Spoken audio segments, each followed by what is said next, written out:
The Terminator is the prequels to, or the beginning of the Matrix. Sarah Connor is actually Neo's mother.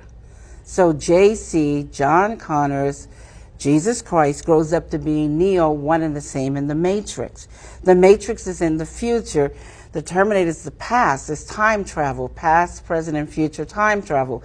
It's the second coming of the Christ, the evolutions of consciousness, man versus the machine. So the machines, the Terminator machines, hear that a child is going to be born that's going to terminate them in the future when they oppress man.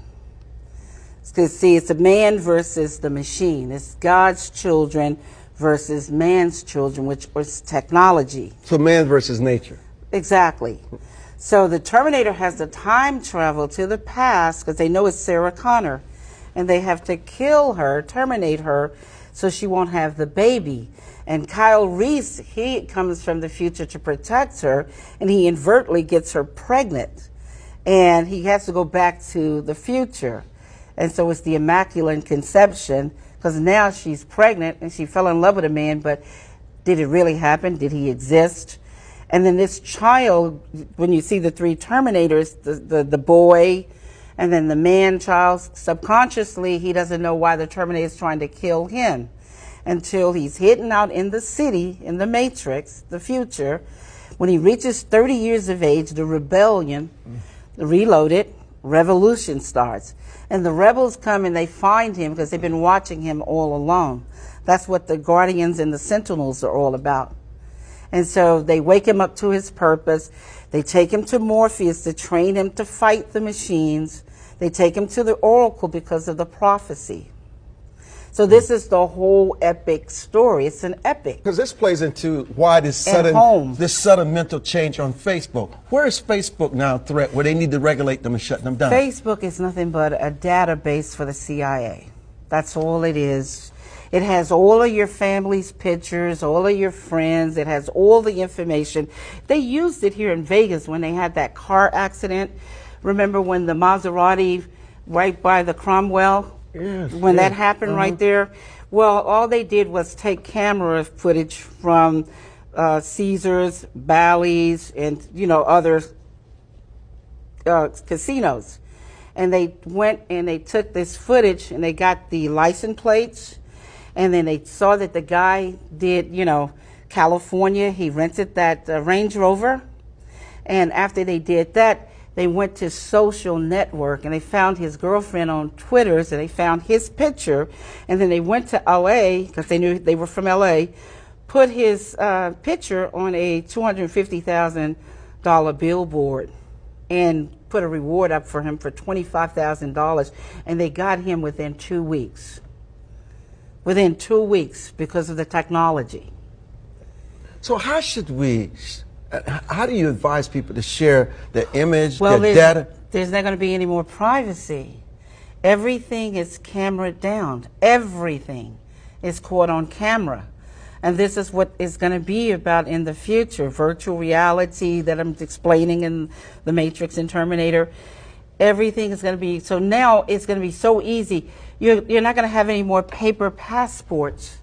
It's just going to be where you come into the airport, they're going to scan you, your body, retinal, fingerprints, the whole 9 yards. This is what clears about it. That's right. Airport, that's what clears it, yeah. This way, nobody has to alter paper and put a picture or a name on there because they have your bone structure, they have your eyes, they got your fingerprints. This is the database, and they match you up. You see what I'm saying? And you go through. So that way no terrorist can come through and pretend to be somebody or somebody that they're looking for that's the most wanted. You see what I'm saying? Because all of this technology is going to start ruling. It's artificial intelligence. It's going to start ruling everything. Once the satellites come into play that I'm talking about, there's maybe another 5 to 10 years from now, they're really going to play a phenomenal part. Because this is why Apple and Microsoft became the billion-dollar, trillion-dollar babies, is because IBM and Xerox didn't know what a mouse was. A mouse meaning they didn't know what the internet was going to be.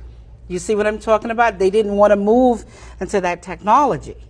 The studios don't know what streaming is. They got pissed off because Netflix paid $50 million and got 3 or 4 Oscars for the movie Roma. But it was never shown in the movie theaters at all. It was watched. And that's why Steven Spielberg and all of it. You know, when we come back, yes. I'm going to have some of my crew to join you, my technical people, the superhero.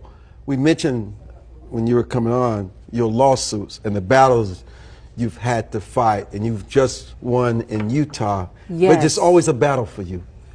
Well, the reason why it's always a battle for me is because the government refuses to protect my copyrights. You know, I own the copyrights to all the derivative movies, both franchises I own. It was adjudicated in Utah September the 25th, 2014. So why am I still with a RICO case here in Nevada, which I just won, but they're still trying to fix it so they can continue to use the stolen money, which is untraceable, and it's all linked to Hillary Clinton's foundation and money laundering. Do you consider yourself politically neutral?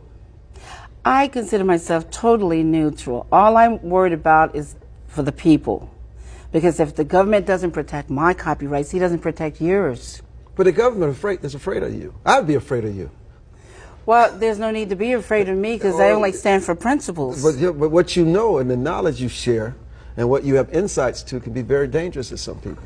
Yes, but my job is to come here and waken people. That's what the Matrix is about, to wake you up from the Matrix, to get you out of the illusions and the lies and the ignorance. So it's not dangerous for me because that's my job. That's what I came here to do.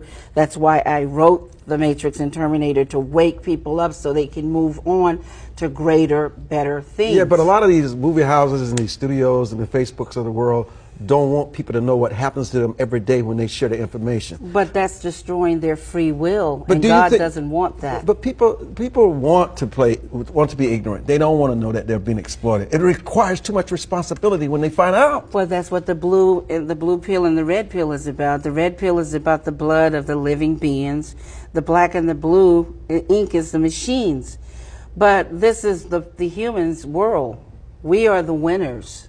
They are the losers. So people need to exert their free will regardless of what anybody wants. So what are the unintended consequences of all this that we're talking about? Their people's consciousness will shift and they will go on to create and do better things. They won't be in bondage. And this is the whole purpose of the Matrix and Terminator and the new work that's coming, Matrix 4. It's a Matrix 4 book is out. It's been selling for 9 years, since 2010, around the entire globe. People have to wake up and shift their consciousness so they can create, so they can build. Because you can't stay in the past. Everything must change, right? One of the things in the 1 minute that we have left, if you don't remember anything else about the broadcast today, is this: you're not as free as you think you are. You're in bondage in more ways than you imagine.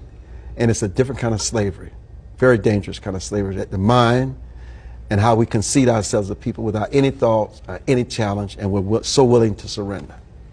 Freedom comes with a price. It takes as much to maintain it as it did to establish it. It's not really free, and it's not for the faint of heart.